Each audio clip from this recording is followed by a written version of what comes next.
Kuya, sa bahay lang po ako ni Xander Valderrama. Sabi niya sa gwardya na nakatoka sa gate ng bahay ni Xander Valderrama. Isa sa mga matalik na kaibigan ni Rafael. Sino po sila? Tanong naman nito. Kaibigan po nila ako, sagot niya. Nako, pasensya na po. Matagal na po ako rito kaya kilala ko po ang lahat ng mga kaibigan nila. Kuya, pwede bang tawagan mo sila? Pakisabi, si Chichay kamo ako. Hindi niya kasi makontak si Rafael, kaya hindi tuloy niya masabi na nandito siya sa labas ngayon. Sige na po kuya. Nako, kilala ko po si Ma'am Chichay dahil ilang beses na po siyang pumunta rito, saad nito.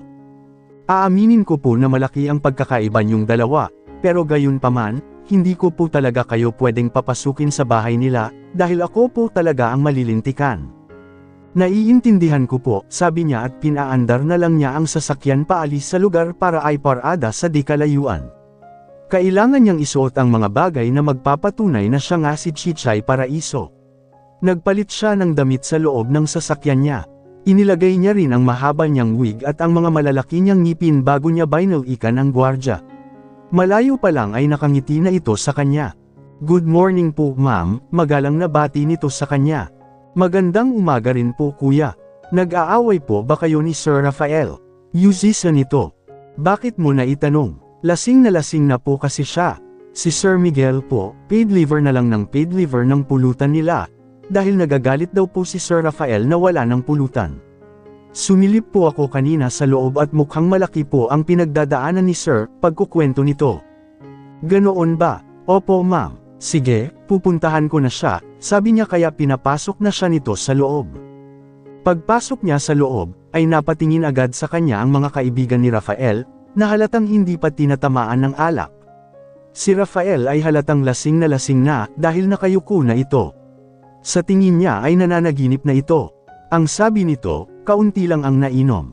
Yun pala, lunod na lunod. Nandyan ka na pala, walang ngiti na sabi ni Ricky. Itong kaibigan namin, malala na. Kanina ka pa raw niya tinatawagan hanggang sa malobat na siya. Ano bang ginawa mo rito? Ba't naging ganito na ta? Chichay, ano bang gayuma ang ginamit mo rito sa kaibigan namin? Inis naman na tanong ni Miguel. Kung ginayuma mo ta, bawiin mo na pwede. Hindi namin kayang makita ang gago na ganito ang hitsura dahil hindi kami sanay. Kaunting awa naman Chichay. Maya-maya pa ay nagangat ng tingin ang nakayukong lalaki. Namumungay ang mga mata nito nang tumingin sa kanya, pero kalaunan ay biglang nanlaki ang mga mata nito sabay tayo. Hey there you are, sabi nito at pasuray-suray habang palapit ito sa kanya, kaya sinalubong na niya ito. I've been worried about you. Where have you been? Niyakap siya nito ng sobrang higpit. Nang mapatingin siya sa tatlo nitong kaibigan ay hindi may pinta ang mga mukha nito. Kahit yata magaling na pintor ay mahihirapan na e-drawing ang mukha ng tatlo, habang nakatingin sa kanila ni Rafael. Halatang iniisip ng mga ito na ginayuma niya si Rafael dahilan para mapailang-iling siya. Nang hindi makatiis ang tatlo sa pagmamasid sa kanila ni Rafael, ay isa-isang lumapit ang mga ito sa gawin nila, at pilit na hinahatak si Rafael hanggang sa makabitiw sa kanya ang lalaki. Hey, let go of me. Pasigaw na sabi ni Rafael sa tatlo nitong kaibigan, dahil halos mahubaran ito sa kahahatak palayo mula sa kanya. Ano ba, wag kang ang tanga, pagalit na sabi ni Ricky dito.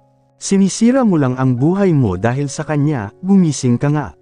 Si Miguel naman ay sinampal-sampal ang mukha ni Rafael, na parabang ginigising ito dahil sa pagiging hibang nito sa kanya. Montecillo, porke libre ang maging tanga, inaaraw-araw muna. Isipin mo yang sarili mo. Maraming babae rito sa mundo. Kung kay Chichay ka lang mapupunta, mas mabuti pa yatang patayin na lang kita.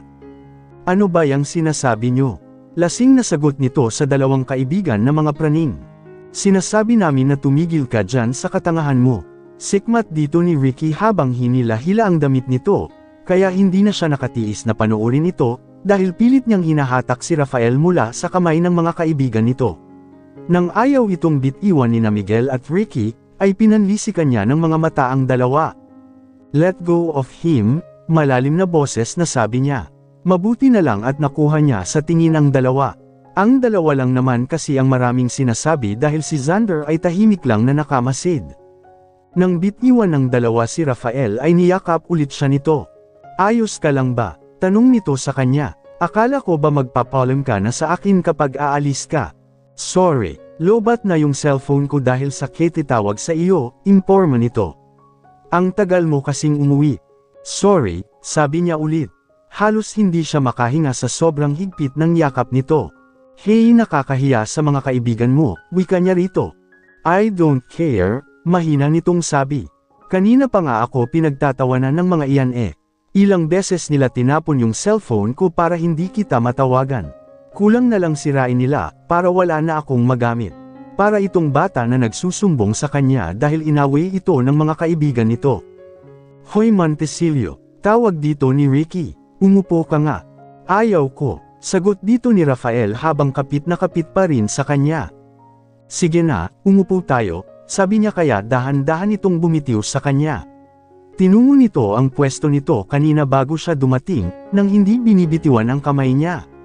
Nang makaupo na sila, ay iinom pa sana ito ng alak pero pinigilan na niya ito. Tama na dahil lasing ka na. Inagaw niya sa mga kamay nito ang hawak nitong beer in can, at siya na ang tumunga. Huwag ka nang uminom dahil lasing ka na. Nakasimangot na siya habang nakatingin dito. Ako naman ang iinom. Ibang klase tong dalawa na ta, narinig niyang bulong ni Miguel kay Ricky. Mga patapon ng buhay, hinayaan niya lang na pag-usapan sila ng dalawa, dahil patuloy lang siya sa pag-inom. Maya-maya pa, ay nagulat siya nang humiga si Rafael sa kandanga niya. Nang sampilan ito ni Miguel, ay muntikan na niyang pilipitin ang braso nito. Bawas-bawasan mo yang pagiging mapanakit mo kung ayaw mong baliin ko yang braso mo, pagbabante niya rito. Hindi tama ang ginagawa mo sa kaibigan mo. Kanina pa nila ako inaapi, sumbong ulit ni Rafael habang nakapikit ito. Kanina pa nila ako binababoy at walang hinto na niyuyurakan ang pagkatao ko. Hindi ko malunok-lunok ang mga pang-iinsulto nila. Tinakpan ni Miguel ang bibig ni Rafael, kaya hindi na nito nasabi pa ang mga bagay na gusto nitong sabihin sa kanya. Tanggalin mo yang kamay mo, utos niya kay Miguel. Magsisisi ka kapag hindi mo tinanggal yan. Dahan-dahan nitong tinanggal ang kamay nito na nasa bibig ni Rafael. Uminom na lang tayo, sabi niya. Tumanggaw naman ang tatlo. Biglang nagmulat ng mga mata si Rafael. Hey, huwag kang masyadong uminom dahil baka samuka ka. Malakas ang tolerance ko sa alcohol kaya easy lang ta sa akin, sabi niya. Nang medyo tinatamaan na siya ay malakas niyang hinatak ang suot niyang wig at ganoon din ang veneer na suot niya. Siya na ngayon si Isabela Garcia, at hindi si Chichay Paraiso. Laglag ang panga ng mga kaibigan ni Rafael, habang nakatingin ang mga ito sa kanya at maya-maya pa ay tumawa ang mga ito ng malakas. Langya, lasing na ako. Bulalas ni Miguel kalaunan. Ba't parang lumabo ang mga mata ko? Nababaliw na yata ako. Segunda naman ni Ricky. Siguro dapat huminto na tayo dahil kung ano-ano na ang mga nakikita natin. Is that your real face? Curious na tanong ni Xander. Tumanggaw siya. Yeah, I see. Tumango-tango ito. Kaya pala halos mabaliw tong si Rafael sa kahahanap sa iyo kanina. Bakit? His ex-girlfriend looks like you, pagbubunyag ni Xander. Kaya siguro ganoon na lang ang pag-aalala niya sa iyo, dahil ayaw na niyang maulit ang nangyari noon. Anong ibig mong sabihin? Siya na lang ang tanungin mo, sabi nito. Wala akong karapatang magkwento sa iyo.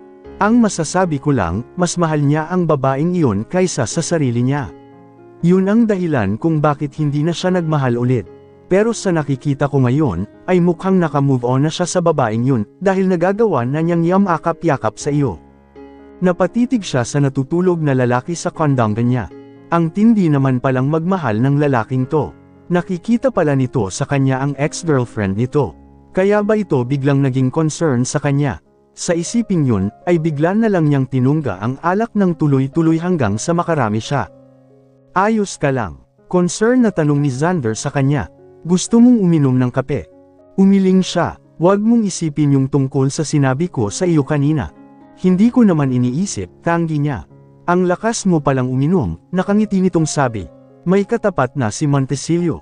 Ang akala ko talaga nababaliw na siya, kaya siya nagkakaganiyan. Yun pala, may dahilan siya para mabaliw. Kinabukasan, nakatulog ka ba ng maayos? Tanong ni Xander sa kanya. Ang aga mo naman yatang magising. Si Rafael, tulog pa ba? Maaga lang talaga akong magising, sagot niya rito habang sumisimsim ng kape. Ipinagtimpla kasi siya ng kape ng asawa nito kanina. Good morning love, bati ni Xander nang lumabas ang asawa nito mula sa kusina. Good morning to love, pabalik na bati naman nito sa asawa nitong si Samantha. Sabay halik sa labi nito, kaya mabilis siyang napaiwas ng tingin para maging komportable ang dalawa. Hindi ko akalain na ganyan pala kaganda si Chichay sa totoong buhay, mahinang sabi ni Samantha sa asawa nito na umabot sa pandinig niya. Kung pintasan niyo siya dati, akala niyo demonyo yang tao yun pala mukhang anghel. Sina Miguel at Ricky lang naman ang marami ang sinasabi tungkol kay Chichay. Ako naman, pinayuhan ko lang siya at maliban doon wala na, sagot ni Xander sa asawa nito. Maya-maya pa ay lumapit sa kanya si Samantha at iginiya siya nito papunta sa kusina. Kain na, pwede bang mamaya na lang? Hintayin ko na lang sigurong magising si Rafael. Nako, mamaya pa yun Majay gising, sabi nito. Umulit ka na lang ulit mamaya paggising niya. Nginitian niya ito.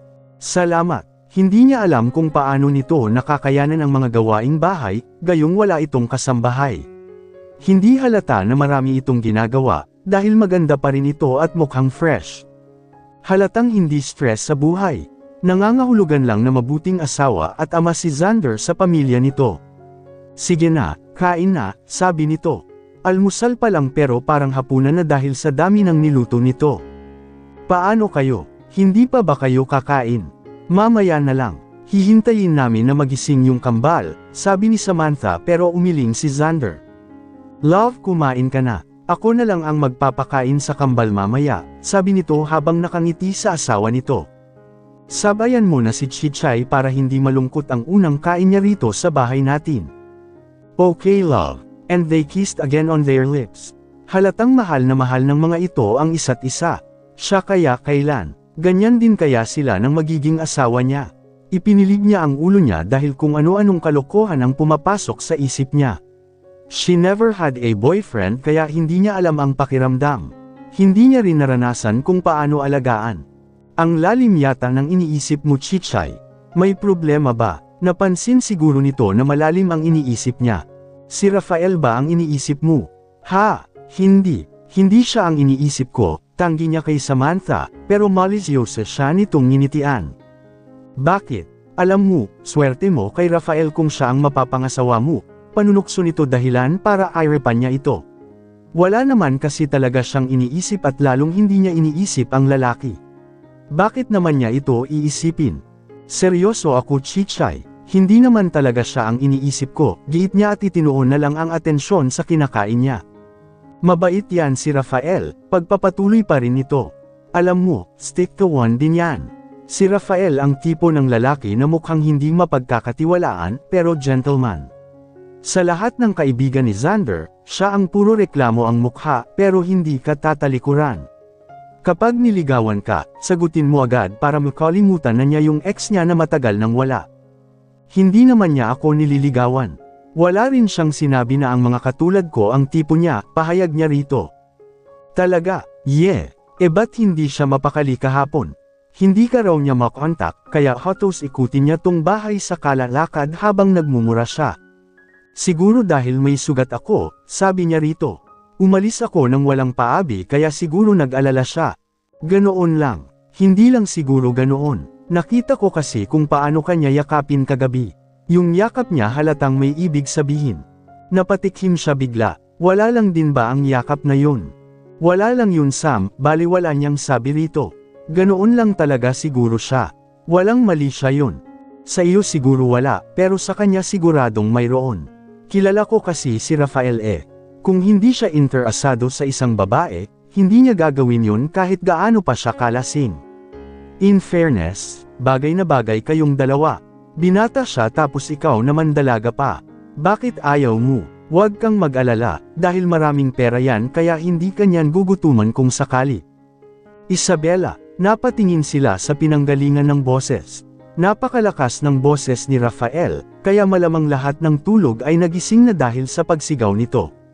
Akala ko umalis ka na naman. Napatingin si Samantha sa kanya, habang ang ngiti nito ay may kasamang panunukso. Halos hindi niya malunok ang pagkain na nasa lalamunan niya, nang bigla siyang yakapin ni Rafael mula sa likuran niya. Rafael, pakainin mo muna si Chichay, awat ni Samantha dito. Kakaumpisa pa lang niya kaya mamaya mo na siya yakapin. Okay, baliwala nitong sagot sabay upo sa tabi niya. Ang mga pagkain na nasa plato niya ay dinagdagan nito ng dinagdagan kaya naman, paimpol niya itong kinalabot dahil kanina pa nakamasid sa kanila si Samantha. Tama na, halos pabulong niyang sabi, pero parang wala itong narinig. Kumain ka ng kumain para may lakas ka. Sa trabaho na meron ka, hindi pwedeng kaunti lang ang kainin mo, sabi nito. Samantha paabot nga ng saging. Agad naman na iniabot ni Samantha ang isang piling ng saging kay Rafael, at pagkatapos ay pumilas ito ng 3 piraso at ibinigay iyon sa kanya. Napatitig siya kay Samantha, nang tumawa ito ng malakas habang nakatingin sa kanila. Nasa harap ka ng hapagkainan tapos tawa ka ng tawa, sito ni Rafael dito. Ang owa mo, sa dami ng inilagay mo sa plato ni Chichay, mauubos niya pa kaya yan. E di ako ang uubos, sabi nito.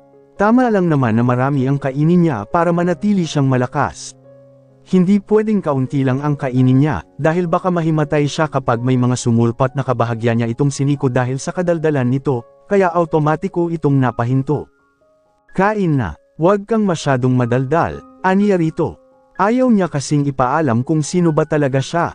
Tama na yung nakita ng mga ito ang totoo niyang hitsura. Hindi na ako magsasalita. Kagaya nga ng sinabi nito, ay hindi na ito nagsalita pa hanggang sa matapos silang kumain. Huhugasan niya sana ang mga kinainan nila, pero pinagbawalan siya ni Rafael kaya ito na lang ang naghugas mag-isa at si Samantha naman ang nagwalas.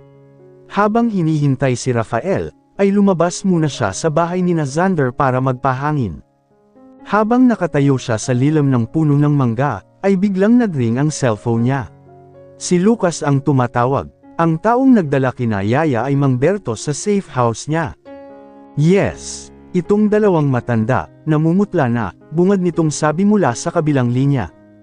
Ano, bakit? Hindi na natutulog, bakit nga? Bukang bibig kasi ng mga ito ang nagngangalang Rafael at saka Chichay. Papunta na ika mo dyan. Kausapin mo lang ng mahinahon para hindi mag-alala lalo. Bahala na, sige na, kakausapin ko na sila. Salamat. Hindi ito sumagot hanggang sa patayin na nito ang linya. Nakapamulsa na siya ngayon habang nakatingin sa kawalan. She never had a peaceful life. Simula noon hanggang ngayon, ay lagi siyang napupunta sa magulong sitwasyon. Sa uri ng trabaho niya, bawal siyang magmahal, dahil sigurado siyang mapapahamak lang ang taong mamahalin niya. Sa gitna ng pagmumuni-muni niya, ay may narinig siyang hakbang na paparating. Kahit hindi niya ito lingunin, ay alam niyang si Ricky ito. Ricky, nang tawagin niya ang pangalan nito ay huminto ito sa paghakbang. Paano mo nalaman? Amoy na amoy ko kasi ang pabango mo, sagot niya. Whatever, maya-maya pa ay katabi na niya ito. Totoo bang assassin ka? Assassin? Taka niyang tanong dito kunwari. Sino ang nagsabi sa iyo na isa akong assassin? Sino pa ba? Kaya ako naging assassin, dahil dati akong tindera ng asin. Lahat kasi ng nagtitinda ng asin sa lugar namin ay assassin talaga ang tawag. Tama na yung si Rafael lang ang nakakaalam ng identity niya. Kailan niya ba sinabi? Baka naman lasing na lasing siya noong sinabi niya yun. Rafael's point of view, bumibiyahe na sila ni Isabela ngayon papunta sa safe house nito. Hindi rin siya nito hinayaan na siya ang magmaneho ng sasakyan. Simula pa kanina ay hindi siya nito kinakausap o binabalingan man lang, kaya hindi niya alam kung anong tumatakbo sa utak nito, o kung may nagawa ba siya na hindi nito nagustuhan. Nagugutom ka ba? Tanong niya rito pero hindi siya nito sinagot, dahil nakatuon lang ang atensyon nito sa kalsada. Sumasakit ba yung braso mo? Tinapunan lang siya nito ng tingin pero wala pa ring imek. Hindi niya alam kung anong problema nito dahil hindi naman ito nagsasabi. Simula noong umalis sila sa bahay ni Xander, ay hindi na niya ito kinakausap. Siniraan ba ako ni Xander sa iyo kaya ka nagkakaganiyan? Yumuko ka, sa halip ay utos nito. Ano, bakit? Basta gawin mo na lang. Binuksan nito ang bintana sa gawin niya, kaya mabilis siyang yumuko. Nang maglabas ito ng baril habang walang emosyon ang mukha, ay alam niyang may hindi na naman magandang mangyayari. Ang sasakyan na minamaneho nito ay triple na ang bilis ngayon. Halos isagad nito ang speedometer kaya parang masusuka siya sa sobrang pagkahilo. Isabela, may sumusunod ba sa atin? Medyo madilim dito sa dinadaanan nila ngayon, kaya hindi niya alam kung nasaan na sila. Yumuko ka lang, utos nito. Nang iangat nito sa ere ang baril at sunod-sunod na kinalabot ang gatilyo, ay napapikit siya ng mariin. Ugong ng sasakyan at putok ng mga baril ang tanging naririnig niya sa paligid ngayon. Kailan ba matatapos to? Okay na, umayos ka na ng upo, formal nitong sabi. Dahan-dahan siyang bumalik sa kinauupuan niya. Nang mapatingin siya kay Isabela, ay kunot ang noo nito habang hawak pa rin ang baril. Ako na lang kaya ang magmaneho. Mababangga tayo sa ginagawa mo eh. Ang siko kasi nito ang nagko-control sa manibela dahil naglalagay ito ng bala sa baril nito. Napamura na naman siya sa kawalan dahil patong-patong na ang kaba niya. Hindi pa nga gumagaling ang sugat nito, pero mukhang masusundan na naman yata. Hawakan mo nga muna, ibinigay nito sa kanya ang baril. Kalabitin mo lang kapag tumapat sila sa iyo. Ano? Nang mapatingin siya sa side mirror ng sasakyan, ay may napansin siya na itim na sasakyan na mabilis din ang takbo. Sa bandang passenger seat nakita niya na may nakalabas na baril sa bintana nito at nakatutok iyon sa kanila. Pero, hindi ako marunong nito. Sino ba ang mga iyan? Basta kalabitin mo lang ng kalabitin, sabi nito nang hindi tumitingin sa kanya. Nang barilin ng mga ito ang sinasakyan nila, ay nakita niyang napangisi pa si Isabela. Nakalimutan kong magdala ng maraming bomba. Kanina pa sana tapos end buhay ng mga iyan, dagdag pa nito sa formal na tono. Nang magpaputok ang mga ito ay biglang nagpreno si Isabela, kaya kahit naka-seatbelt siya ay parang aabot pa rin ang mukha niya sa dashboard. Bumaba ka muna, utos nito. Ano? Bakit? Huwag ka nang magtanong, basta gawin mo na lang. Nang makababa ito ay agad din siyang bumaba. Pinapante siya nito sa di kalayuan para magtago. Akala niya ay susunod ito sa kanya, pero nagpaiwan ito at may kung ano-anong kinalikot. Nang makarinig siya ng malakas na pagsabog, ay halos lumabas ang puso niya sa katawan niya. Kasunod ng pagsabog ay nakarinig siya ng sunod-sunod na ingay, kaya halos lahat ng santo ay tawagin na niya para sabihin na gabayan si Isabela. Simula nang malaman niya na asasin ito, ay napapadalas na ang pagdadasal niya. Hindi para sa kaligtasan niya, kundi para sa babaeng nakikipagpalitan ng bala ngayon sa mga taong sumusunod sa kanila. Please help her, paipong dasal niya habang nakapikit. Don't let her hurt again. Nang may kumalabit sa kanya, ay mabilis siyang nagdilat ng mga mata. Nakangiti si Isabela sa kanya, kaya parang bulan na nawala ang takot at kaba niya. Nang pasadahan niya ang kabuuan nito ay wala siyang napansin na sugat, kaya nakahinga siya ng maluwag at mabilis itong niyakap. Thank God you're safe. Halika na, sa halip ay sabi nito at bahagyang tinapik ang likod niya. Medyo malayo pa ang magiging biyahe natin. Sige, mauna ka na, dito lang ako sa likod mo. Are you okay? Yeah. Ibinigay nito ang susi sa kanya. Ikaw na muna magmaneho. Sige, kinuha niya agad ang susi rito. Inalalayan niya muna itong makasakay sa passenger seat, bago siya pumwesto sa driver seat at pinaandar iyon ng may pag-ingat. Wala na bang ibibilis yang pagpapatakbo mo? Nakasimangot nitong tanong na halatang boring na boring. Sa susunod na buwan pa tayo makakarating yan kapag ganito lang ang takbo natin. Ang gusto kasi nito ay yung parang lumilipad sila. Kulang na lang tambukan nila ang langit kapag ito ang nagko-control ng manibela. Bilasan mo ng kaunti, utos nito. Nakabukas pa rin ang bintana. Ang kamay nito ay may hawak pa rin na baril. Huwag kang tingin ng tingin sa akin. Ituon mo ang atensyon mo dyan sa kalsada dahil baka madisgrasya tayo. Sige, hindi niya mapigilan na hindi mapatingin dito, lalo na nang buksan nito ang itim na box na maraming laman na bomba. Ihahagis mo ba yan lahat sa kanila? Depende. Anong depende? Depende kapag sinundan pa nila tayo, formal nitong sabi. Kapag hindi, edi hindi. Sa gilid ng mga mata niya ay nakita niya na napatitig ito sa kanya sabay ngisi. Nababaliw na yata ang babaeng to. Ano bang nakakaaliw sa ginagawa nila? Hindi to nakakatuwa, kundi nakamamatay. Hanggat kasama mo ako hindi ka mapapahamak, sabi nito kalaunan. Mapapahamak ka lang kung wala na ako, pero hanggat nasa tabi mo ako at humihinga pa, malabo ka nilang mag-alaw. Binagalan niya ng husto ang pagpatakbo sa sasakyan para lang matitigan ito. Anong klaseng tingin yan? Akala mo ba nagbibiro lang ako? I will always do my best to protect you. I will find the person behind this no matter what. Pwede bang wag na lang? What do you mean na wag na lang? I don't want you to hurt again. Please, wag mo na lang silang hanapin. Kahit hindi ko sila hanapin, papatayin ka pa rin nila. Napahigpit ang hawak niya sa manibela. All my life, I haven't hurt a woman, sabi niya rito. Kaya, paano nila nasabi na isa akong masamang tao? At paanong ako ang naging dahilan ng pagkawala ng taong yun, wala naman akong natatandaan na may niloko ako at inagrabyado. Imposible talaga yun, Isabela. Hindi kita masasagot dahil wala rin akong ideya, because that's what my client said, sagot nito. But don't worry, dahil aalamin ko ang punot dulo nito. Wag na kung mapapahamak ka lang din naman. Hayaan mo nang puntiryahin niya ako. Natawa ito pero tumahimik din agad. Anong nakakatawa? Wala lang. Gusto ko lang tumawa, sabi nito. Buong buhay ko, ngayon lang ako natawa dahil sa iyo. Bakit naman? Cause you're acting like a hero to me. Palit na nga tayo ng pwesto. Ha? Bakit? Wala na kasi akong nakita na may sumusunod sa atin, wika nito. Ang bagal mo kasing magmaneho. Sakit ng katawan ang aabutin ko, kapag hinayaan kitang magmaneho hanggang sa makarating tayo sa safe house ko. Hindi na siya nito pinababa dahil ito na lang daw ang bababa para makalipat siya sa passenger seat. She treats him like a woman.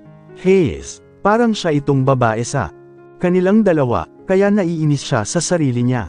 Nang makaupo ito sa driver's seat ay nakasimangot niya itong tiningnan. Ba't ganyan ang mukha mo?